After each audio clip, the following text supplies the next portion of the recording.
ఓ శివ బాబా, నిన్ను పొందిన ఈ క్షణమే నా జీవితం మారిపోయింది.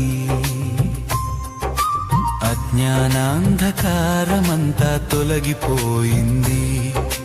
జ్ఞాన సూర్యోదయం నాలో కలిగింది. ఓ శివ బాబా, నిన్ను పొందిన ఈ క్షణమే నా జీవితం మారిపోయింది.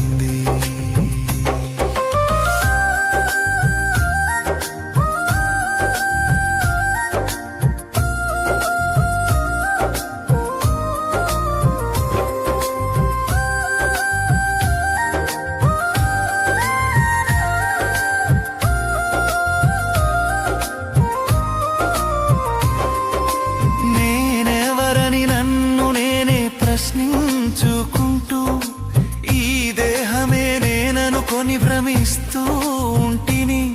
నువ్వు వచ్చి చెప్పావు బిడ్డ, నువ్వొక ఆత్మవి, శాంతి స్వరూపుడైన నా సంతానానివి అని. ఆత్మస్మృతిలో నా స్థితి మారిపోయింది. అశాంతి అలజడి అంతమైపోయింది. ఓ శివ బాబా, నిన్ను పొందిన ఈ క్షణమే నా జీవితం మారిపోయింది. అజ్ఞానాంధకారమంతా తొలగిపోయింది. ఓం శాంతి, ఓం శాంతి, ఓం శాంతి. ఈరోజు విశేషంగా బ్రహ్మకుమార్ భద్రన్నయ్య గారు మన ముందు వచ్చి ఉన్నారు. లౌకికం వాళ్ళ లైఫ్ గురించి వివరిస్తారు. జ్ఞాన మార్గంలో వచ్చిన తర్వాత బాబా గారితో కలిసిన అనుభవాలు, దాని ముందు అన్నయ్య గారి యొక్క అనుభవం. ఎందుకంటే గత 50 సంవత్సరాల ముందు అన్నయ్య ఒక జాబ్ చేస్తుండేవారు అనమాట, గవర్నమెంట్ జాబ్. అందులో 1971లో ఎస్డిఎం ఆఫీస్లో ల్యాండ్ ఆఫీసర్గా, భూకొలత అధికారిగా అంటారు తెలుగులో దానికి. సో అక్కడ ఉన్నటువంటి ఎగుడు దిగుడు, ఎందుకంటే భూమి అనగానే మనందరూ తెలుసు, ఈరోజు భూమి అనగానే ఎవరు వదులుకోరు కదా. లౌకికంలో అయినా భూమి యొక్క గొడవలు, కేసులు చాలా ఉంటాయి. రిస్ట్రిక్షన్, లంచాలు, లోబడ్చడం, ప్రబోధించడం, మళ్ళీ పట్టుకోవడం, అందులో కేసులు అవ్వడం, ఎగుడు దిగుడు, భయపెట్టడం, ఇవన్నీ ఉంటాయన్నమాట. సో అక్కడ కూడా క్రిటికల్ ఉండొచ్చు కదా అన్నయ్య ఆ టైంలో. సో ఆ అనుభవాలు, అక్కడి నుంచి బాబా ఎలా లాగారు, ఎలా నమ్మకమైంది, బాబా పైన ఎలా నిశ్చయం కుదిరింది. సో బీకేగా ఉన్న ముందు లైఫ్ గురించి కొంచెం వివరించగలుగుతారా? ఎలా ఉండే బ్రహ్మకుమార్ కాకముందు ఈ రకంగా ఉండే లైఫ్ హిస్టరీ జీవితం, బచ్పన్, చిన్నప్పుడు బాల్యకాలం, ఇవన్నీ పాతకాలంలో చూసి ఉంటారు కదా. మీ జననం ఎప్పుడన్నా, ఏ సంవత్సరం? 1949 స్వాతంత్రం వచ్చిన తర్వాత 16/1949 మన ఆజాద్ అనే దో సాల్కి బాద్, స్వాతంత్రం వచ్చిన తర్వాత 2 సంవత్సరం. ఆ రోజులో భారతదేశం ఎలా ఉండే స్థితి. సో అది కొద్దిగా ఆ టైం నుంచి మీరు ఎలా స్టడీ, ఎందుకంటే స్టడీ చేయాలని కూడా చాలా కష్టం ఆ రోజుల్లో చిన్నప్పుడు. సో ఎలా పేదరికంలో ఉన్నప్పుడు చదవాలి, అసలు అన్నం దొరికేది కాదు మాకు. అటువంటి పరిస్థితిలో కూడా నేను గెటా నవ్వుకుంటూ వచ్చిన, జాబ్ దొరికి ఒకటిలో అపాయింట్ అయినా. నేను ఏ పోస్ట్ అనేది? అదే తక్కువ పోస్ట్, గ్రేడ్ 1 ఉంటుంది. తర్వాత నాకు ఎస్డిఎంగా వచ్చింది. అది లాస్ట్ మూమెంట్లో ఎస్డిఎంగా నేను రిటైర్డ్ అయ్యా. ఓకే. అందులో ఏమైనా ఎగుడు దిగుడులు వచ్చాయా? అన్ని మరి ఎలా నడుచుకునే వాళ్ళు, దాన్ని ఎలా మెయింటైన్ చేసేవారు? చాలా ప్రాబ్లమ్స్ వచ్చిండే. ఏ రకం మెయిన్ ప్రాబ్లం వచ్చేది ఏంది? ఏ రకంగా వస్తుంటాయి? మొత్తం ఆఫీస్లో మాకు ఎక్కువ కూడా ముస్లిమ్స్ ఉండేవాళ్ళు ఆఫీసర్స్. ఓకే. వాళ్ళతోటి మాకు చాలా ఇబ్బంది జరిగేది. దాన్ని ఎలా హ్యాండిల్ చేసేవారు ఆ టైంలో? అటువంటిది మేము వాళ్ళని బాగా ఎదుర్కోవాల్సి వచ్చింది. ఓకే. వాళ్ళకి ఏదైనా బాగా ఇది చేస్తే వాళ్ళకు ఒత్తాసు పలికితే మటుకు వాళ్ళు మంచిగా ఉండేది. తెలంగాణ కాబట్టి కొంచెం నైజాం ఉండేది అప్పట్లో. స్వతంత్రం వచ్చిన తర్వాత కూడా నైజాం పాలన అంటుంటారు మరి తెలంగాణ. మొత్తం మా దాంట్లో అంత డిపార్ట్మెంట్ లో మొత్తం ముస్లింసే. హైదరాబాద్ అంటే అదే నైజాం పాలన ఉండేది అప్పుడు. మా కమిషనర్, మా అప్పుడు డైరెక్టర్ కూడా ముస్లిమే. Okay okay okay. అటువంటి పరిస్థితుల్లో కూడా నేను అసలు అది గ్రేట్ జాబ్ దొరకడం అంటే గవర్నమెంట్ జాబ్ దొరకటం అది బాగా మంచిగా ఇదైపోయింది. తర్వాత లాస్ట్ కు నేను నిజామాబాద్ ట్రాన్స్ఫర్ అయ్యాను. ఓకే. అక్కడి నుంచి నేను మళ్ళీ హైదరాబాద్కి వచ్చిన. ఓకే. అయితే రోజు హైదరాబాద్కి వచ్చిన తర్వాత అప్ అండ్ డౌన్ చేసేవాడిని నేను ట్రైన్లో. ఎక్కడి నుంచి ఎక్కడ? Narayanguda, Secunderabad to Nalgonda to Narayanguda, Hyderabad. Okay. అట్లా రోజు 5 కాగానే వెళ్ళిపోయేది. బాగా ఒక రోజు గాలి దుమారం వస్తుంటే నేను సిటీ బస్సులో పోయేవాడిని. ఏ సంవత్సరం అనేది? ఇది 2005. ఓకే. అయితే నాకు ఆ గాలి ద్వారా ఒక పాంప్లెంట్ వచ్చింది. నాకు పాంప్లెంట్ అది కిటికీకి కొట్టుకున్నది. ఓకే. ఇట్లా అతుక్కపోయింది బస్సు కిటికీగా. Okay okay. అది ఆ పాంప్లెంట్ తీసుకున్నా. ఏందబ్బా చూసేవారికల్లా ఇది బ్రహ్మకుమారిస్ ఈశ్వరీయ విశ్వవిద్యాలయం అని ఉన్నది. విశ్వవిద్యాలయం ఎట్లుంటుంది, ప్రైవేటు సంస్థ కదా, విశ్వవిద్యాలయం అని ఎట్లా పెట్టిండ్రు, గవర్నమెంటే కదా పెట్టేది యూనివర్సిటీ అనేది. కానీ ఇదేంటి, ఇది ఆధ్యాత్మిక యూనివర్సిటీ, దీన్ని ఏందో తెలుసుకోవాలనే ఉద్దేశంతో విశ్వవిద్యాలయం అనగానే మీకు ఒక స్టడీ యూనివర్సిటీ ఉంటుంది కదా, వాట్ ఈస్ దిస్ యూనివర్సిటీ అని మీకు ఆలోచన వచ్చింది.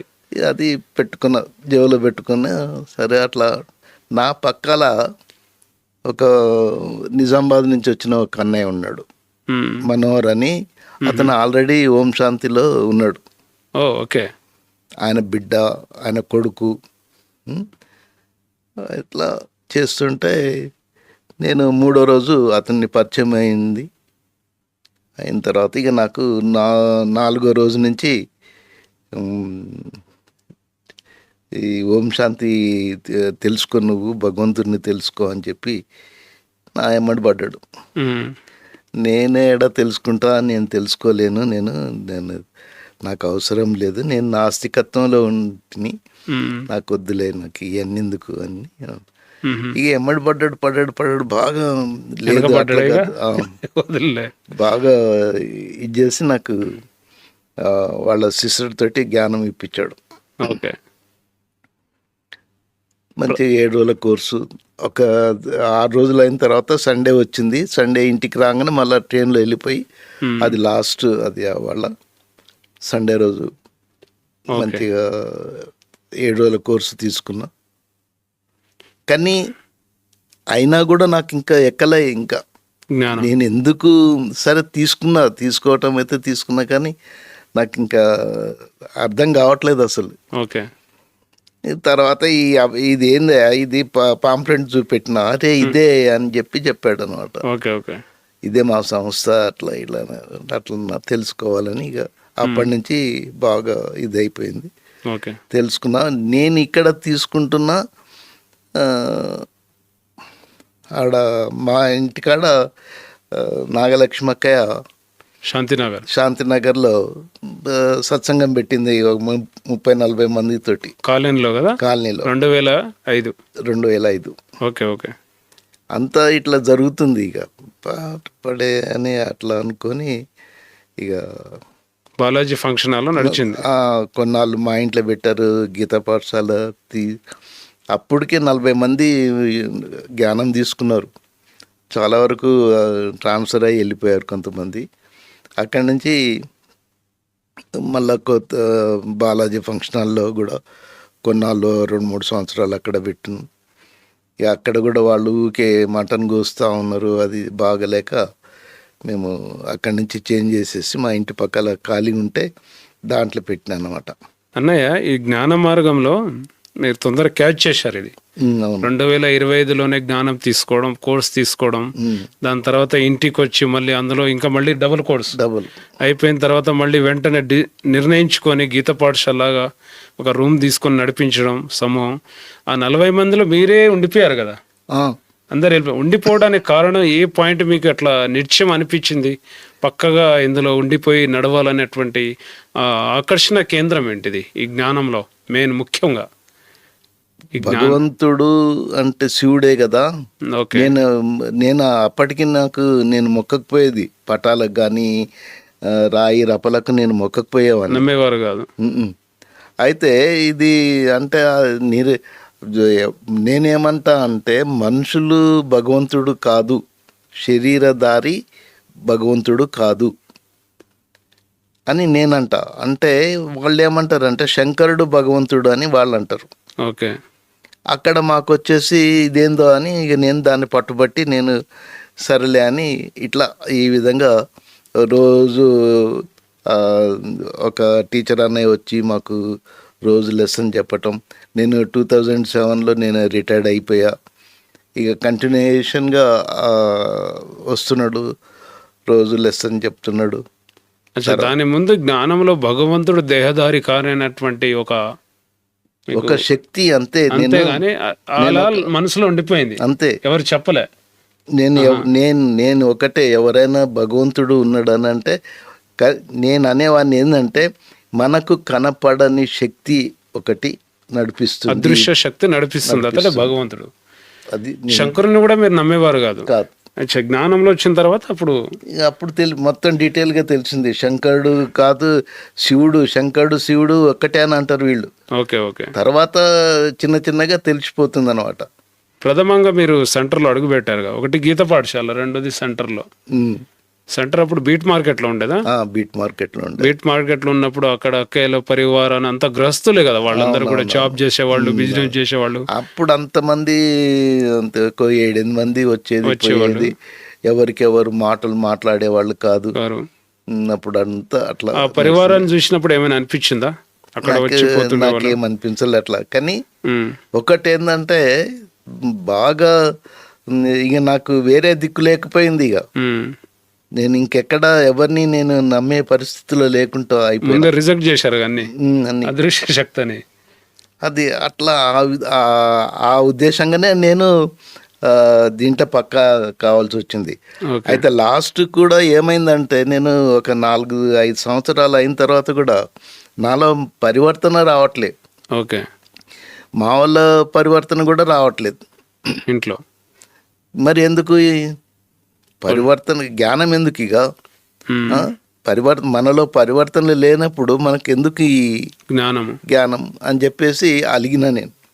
ఎవరితో అలిగారు? టీచర్ కృష్ణన్నయ్య అని వచ్చిండే. అయితే నేను రానని చెప్పిన. సోమవారం, మంగళవారం, బుధవారం 3 రోజులు నేను రానన్నయ్య ఆయన ఊరికే వచ్చి బతిలాడేవాడు. అయితావు అని అంటే నేను సరేలే అని నడిచారు. ఇక నేను రాననే ఖచ్చితంగా చెప్పిన. బుధవారం నైట్ ఏమైందంటే 2 గంటలకు నాకు నేను సముద్రంలో మునిగిపోతుంటే ఆ శ్రీకృష్ణుడు వచ్చి ఆ మాంతం ఒడ్డునేసాడు. బ్రహ్మ ముహూర్తం టైమా? 2 గంటలకి కరెక్ట్ 2 ఉదయం. నేను చూసేవరకు కరెక్ట్ 2 అయింది. నాకు వాస్తవంగా నాకు కళ్ళలో వస్తే నాకు జ్ఞాపకం ఉండకపోయేది. కానీ ఇది ఎందుకు గుర్తున్నదో నాకు అర్థం కావట్లేదు. ఆ పరమాత్ముడు కలియుగానటువంటి సముద్రంలో కొట్టుకొని పోతున్నారా అని ఎత్తుకొని ఒడ్లో చేర్చుకున్నారు అనమాట. ఆ ఒడ్డు సంగమయుగం తెల్లారి బేసారం సద్గురువారం రోజు. ఇంకా పోయినా వాళ్ళు పరేషాన్ అయింది అనమాట. ఏంది రానన్నావు, ఎందుకు ఎట్లా వచ్చినావు అని అంటే ఇక వాళ్ళకు అందరికీ చెప్పిన నిలబడి ఇట్లా జరిగింది అందుకనే నేను మళ్ళీ రావాల్సి వచ్చింది అని అంటే ఇక అప్పుడు సంతోషపడ్డారు. అప్పటికి క్లాస్లో బాగానే 15-20 మంది ఉన్నారు ఆ క్లాస్లో. ఇక వాళ్ళందరూ కూడా సంతోషపడ్డారు. నేను ఒక్కనే కదా, ఇక ఆయన వచ్చారు. నేను నేనే చూసుకునేవాడిని. ఇంట్లో ఏది కావాలన్నా ఆ పూలు తీసుకొచ్చేవాడిని, తర్వాత అరటి పండ్లు తీసుకొచ్చేవాడిని, అన్ని ఇక నేనే సేవదారులు అయిపోయారు. ఇక లాస్ట్ ఫాస్ట్ ఉంటుంది. నెక్స్ట్ అన్న ప్రథమంగా మీరు మధువనంకి వచ్చారు కదా, ప్రథమంగా అడుగు పెట్టారు కదా మధువనంలో 2007లో. ఆ ప్రథమ అడుగు పెట్టినప్పుడు మీకు కలిగిన ఒక లోతైన అనుభవం ఏమైనా ఉందా? మధువన్లో అడుగు పెట్టంగానే మధువన్ బేహద్ భూమి, అక్కడ ఒక చిన్న సెంటర్ని చూశారు, ఇక్కడ హెడ్ క్వార్టర్ కదా, యావత్తు జగత్తు అంటే ప్రపంచంలో అన్ని శాఖలు అన్నీ కనెక్ట్ అయి ఉన్నాయి, విశ్వాత్మలంతా ఇక్కడ వస్తారు, ఇంటర్నేషనల్ హెడ్ క్వార్టర్ కదా. ఆ దాది వాళ్ళని చూసినప్పుడు మీకు కలిగినటువంటి ప్రథమ క్షణం, ప్రథమ అనుభవాలు ఏమైనా ఉన్నాయా? ఏం లేవు. అప్పుడు ఏమి అనుభవం ఏం లేకుండే. వస్తున్నాం, పోతున్నాము, మిలను చూస్తున్నాము, ఇట్లా జరుగుతుంది. కానీ నేను ఎప్పుడు కూడా వచ్చినా కానీ నాకు సంశయం అయితే ఎప్పుడు రాలే. ఓకే, నాకు వచ్చినా నేను నమ్మిన కథం అంతే. ఇక నిశ్చయం అయిపోయింది. నేను ఆయన ఎట్లా వస్తాడు, భగవంతుడి ఈమె శరీరంలోకి ఎట్లా వస్తాడు అని వేరే వాళ్ళని అంటుంటే కూడా నాకు ఎందుకు రాకూడదు, పారకాయ ప్రవేశం ఎందుకు చేయకూడదు. ఇప్పుడు మనం ఎన్నో సినిమాలలో చూస్తున్నాం. అటువంటప్పుడు ఎందుకు రాకూడదు భగవంతుడు, ఆయనకు శరీరం లేదు కదా అని ఇట్లా వాదించేవాడిని. అయినా కూడా మంచి నాకు ఇదై. కానీ నాకు భగవంతుడు దొరకకపోతే నేను ఎప్పుడో వెళ్ళిపోయేవాడిని, శరీరం వదిలిపెట్టేవాడిని. ఎందుకంటే సమాజంలో ప్రతివాడు ఒకరిని ఒకడు చెడగొట్టాలని చూస్తాడు. ఆడు తాగుతుంటే మమ్మల్ని కూడా తాగాలని బలవంతం, సాంగత్య దోషంతో ఇట్లా చెడిపోవాల్సి వస్తుంది. మాకు అట్లా ఆ విధంగా ఇప్పటికి కూడా మేము వాకింగ్ చేసేటప్పుడు కూడా అనుకునే వాళ్ళం మేము, నాకు భగవంతుడు లభించకపోతే నేను ఎప్పుడో వెళ్ళిపోయాను. ఇప్పుడు ఏజ్ ఎంత శరీర ఆయువు? ఇప్పుడు 77. ఇంకా 2-3 నెలలు అయితే 78. రికార్డ్ అనమాట. కానీ చూస్తుంటే మీరు 77-78 లాగా లేదు, 50-60 సంవత్సరాలు, 60 కూడా లేదు, 50 లాగా యంగ్ మ్యాన్ లాగా ఉన్నారు. అంటే దానికి కారణం రాజయోగం, పాజిటివ్ బాబా శక్తి. నెక్స్ట్ మీకు ఈ జ్ఞాన యాత్రలో, ఈ ఆధ్యాత్మిక మార్గంలో బాబా గారితో లోతైన ఏదైనా సహాయం, అలాంటి వికట పరిస్థితిలో సిచ్యువేషన్లో ఇరుక్కున్నారు, బాబా పరమాత్మ తండ్రి అనగానే అలాంటి లోతైన అనుభవం ఏమైనా ఉందా? అందులో బాబా మిమ్మల్ని బయటలాగారు ఒక జీవితంలో, ఎందుకంటే పరివర్తన ప్రారంభం ఏదైతే నాకు అనుభవం జరిగింది అది. అంతేగాని నాకు బాబా లభించిన తర్వాత నాకు ఎలాంటి కష్టం రాలేదండి. ఓకే, కష్టం రాలేదు. అంతకుముందు ఆర్థిక ఇబ్బందులు ఉండే, ఎన్నో ఈమెతోటి గొడవ, అంత అలజడి అంత. కానీ నాకు ఎప్పుడైతే భగవంతుడు లభించాడో మా ఇంట్లో కూడా ఇద్దరం కూడా సంతోషంగా ఉండేవాళ్ళం.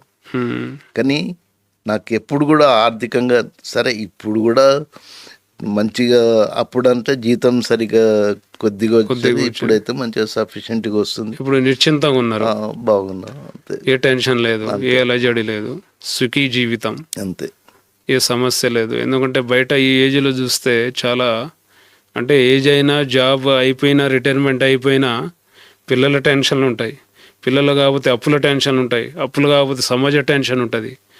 కానీ బాబా జ్ఞానంలో తీసుకొచ్చిన తర్వాత మీకు ఇప్పుడు నిశ్చింత చక్రవర్తిగా తయారు చేశారు అనమాట.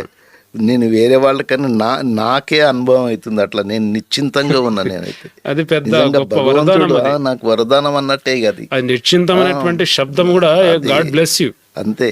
నాకు భగవంతుడు నిజంగా కూడా ఒక మా ఫ్రెండ్ తోటి కూడా నేను అనేవాళ్ళ, మేమిద్దరం అనుకునేవాళ్ళం, నాకు కూడా అంతే కదా అన్నయ్య, భగవంతుడు లభించిన తర్వాత మనకిట్లా. కానీ నాకు ఆయన కంటే నాకు ఇంకా బాగా ఇది అయిపోయింది అనమాట. నాకు ఎలాంటి కూడా కష్టం రాలే బాబా వచ్చి లభించిన తర్వాత. చాలా మందికి బాబా లభించిన తర్వాత పరిస్థితులు కొన్ని వస్తాయి, దాన్ని ఎదుర్కోవాలి పురుషార్థుల ముందుకి. అది వేరే. నెక్స్ట్ అదే దాని పురుషార్థం ఇంకా డబల్ మార్క్స్ ఇస్తాడు బాబా, దాన్ని help అది చేస్తాడు. బాగా పురుషార్థం చేయడం కోసం కూడా కొన్ని వస్తాయి వస్తుంటాయి. యజ్ఞాలు. అది మనం దీంట్లోకి వచ్చిన తర్వాత భగవంతుడు నాకు ఇట్లా చేశాడు ఏంటి అట్లా చేశాడు కానీ ఈ అనుకోలేదు. ఏజ్ లో కూడా బాబా మీకు ఒక చిన్న పిల్లలాగా టెన్షన్ ఫ్రీ లైఫ్, లైఫ్ నిశ్చింత లైఫ్, బంధనముక్త లైఫ్ ఇక్కడే మీరు అనుభవం చేసుకుంటారు. చెప్పతరం కాదు అసలు. జీవన ముక్త స్థితి కూడా అనవచ్చు దీన్ని. జీవన బంధనంలో ఉంటూ ముక్త స్థితి, జనక మహారాజున్ లాగా. జనక మహారాజ్ నెక్స్ట్ అన్నయ్య, ఇప్పుడు వర్తమానం ఏ పురుషార్థం చేస్తున్నారు? పురుషార్థం అంటున్నారు, ఏ విషయం పైన మీరు అటెన్షన్ పెడుతున్నారు? పురుషార్థంలో ఏం పొందాలి? ఒక లక్ష్యం అంటే ఏమైనా ఉందా ఈ మార్గంలో, జీవితంలో? నేను ఇప్పుడు బాగా ఆత్మిక స్థితిలో ఉండటానికి ప్రయత్నం చేస్తారు. ఆత్మిక స్థితిలో అయ్యే పురుషార్థం. అదే ఎక్కువ పురుషార్థం చేస్తున్నాను. ఓకే. ఎందుకంటే మరి రానున్న రోజుల్లో బాబా కూడా చెప్తున్నాడు కదా, మీరు ఆత్మిక స్థితిలో కాండి అని చెప్తున్నాడు కదా. అట్లా ఆ విధంగా సంస్కారాలు ఏమైనా ఉన్నాయా దానిపైన? విజయం పొందండి, సంస్కారాలు ఏమైనా ఆటంకాలు కలిస్తుంది దీనిపైన ఇంకా కొంచెం అటెన్షన్ పెట్టాలని? అటెన్షన్ అంటే పాత ఏమైనా అప్పుడప్పుడు పాత అంటే ఇంకొకటి ఏంటంటే ఈడ డేలో గనుక బాబా స్మృతి లేకపోతే నీకు అప్పుడు బ్రహ్మ ముహూర్తంలో అసలు యోగమే కుదరదు. అవునవును, రోజు మొత్తం. అటువంటప్పుడు రోజులో కొద్దిగా సేపన్నా కనీసం గంట 2 గంటలు, అప్పుడు 10 నిమిషాలు ఆ విధంగా ఉంటే నీకు బ్రహ్మ ముహూర్తంలో ఖచ్చితంగా మంచిగా కుదురుతుంది. నెక్స్ట్ అన్న, ఇప్పుడు బయట సమాజంలో ఉన్నారు కదా అనేక రకాల సిచ్యువేషన్, మేము యువకులను చూస్తున్నాము, వింటూ ఉన్నాము. తొందరగా వాళ్ళు ఆవేశంలో రావడం కానీ, లేకపోతే సెన్సిటివ్ అవ్వడం, ఏదైనా అమ్మనాలు చిన్న విషయం చెప్పేసరికి సూసైడ్ చేసుకోవడం, లేకపోతే పెండ్లు అయిపోయింది 1 yearలో డైవర్స్ అవ్వడం, ఇవన్నీ మనకి నడుస్తూ ఉంది కలియుగంలో కదా.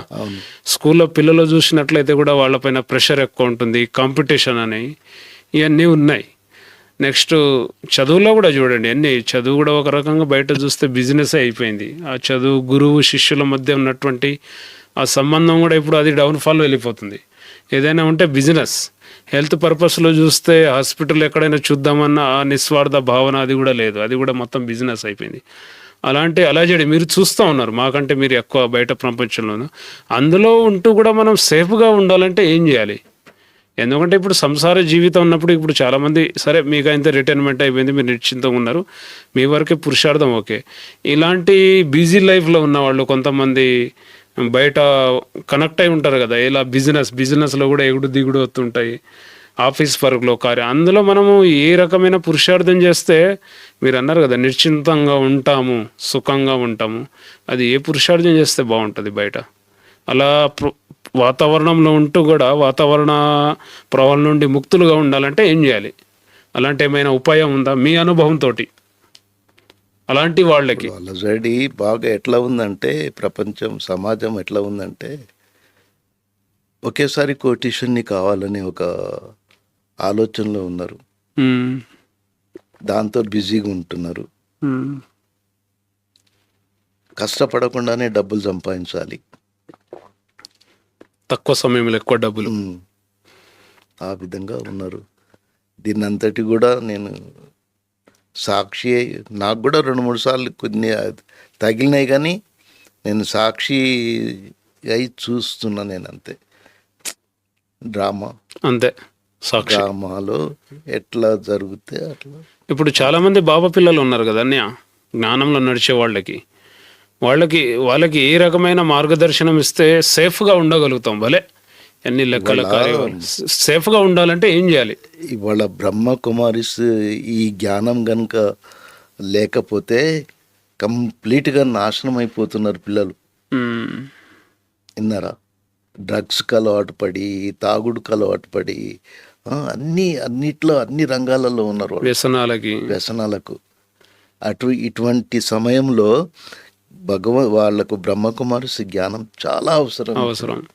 అది యూత్ కానీ, స్కూల్లో కానీ, కాలేజీలో కానీ, ప్రతి వాళ్ళ ముసలోనికి కూడా ఈ జ్ఞానం చాలా అవసరం. ఎందుకంటే ఇది శరీరం కులంతో పని లేదు కదా, అది ఆయువుతో కూడా పని లేదు, ఎందుకంటే ఆత్మతో పని, అంతే, ఆత్మ పరివర్తనతో పని. కాబట్టి ఓకే, భద్రన్నయ్య పేరు ఓకే. చాలా ముద్దు పేరు.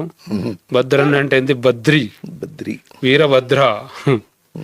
భద్రన్న లైఫ్తో మంచిగా భద్రంగా ఉంటూ అందరినీ భద్రంగా చేస్తూ మధువానికి గ్రూపుని తీసుకొస్తాడు. భద్రన్నయ్య విశేషత ఏంటంటే త్యాగభావము, సేవాభావము. ఈ ఏజ్లో కూడా అన్నయ్య పరిగెత్తుకుంటూ చిన్న చిన్న ఏది చెప్పినా సేవాభావం, ఎవరి చెప్పినా బాబా చేయిస్తున్నారు, బాబా చేశారన్నట్టు ఆ భావనతో ఈరోజు కూడా భద్రన్నయ్య ఎముక ఇస్తూ బాబాకి ఇంత యాక్టివ్గా అలర్ట్గా ఉండడానికి కూడా త్యాగ భావన, పుణ్యబలం, ఆశీర్వాద బలం. అందుకని ఇక్కడ హెడ్ క్వార్టర్కి వస్తుంటాడు, రిఫ్రెష్మెంట్ చేసుకుంటుంటాడు. అన్నయ్య ఒకడేం రారు, వస్తే ఒక 5-6 వెంట, ఒక 10 మంది వెంట తీసుకొని వస్తుంటారు. అన్నయ్య యొక్క తపన ఏంటంటే అందరూ బాబాది ఏదైతే మీరు సుఖం పొందుతున్నారో, నిశ్చింత లైఫ్ గురించి ఆనందిస్తున్నారో అందరూ అలా కావాలని భద్రన్నయ్య యొక్క విశేషత అన్నమాట. సో ఇంకా ముందు కలుసుకుందాం, అంతటితో సమాప్తం చేద్దాం. అచ్చా, ఓం శాంతి. Thank you. Om Shanti. Om Shanti.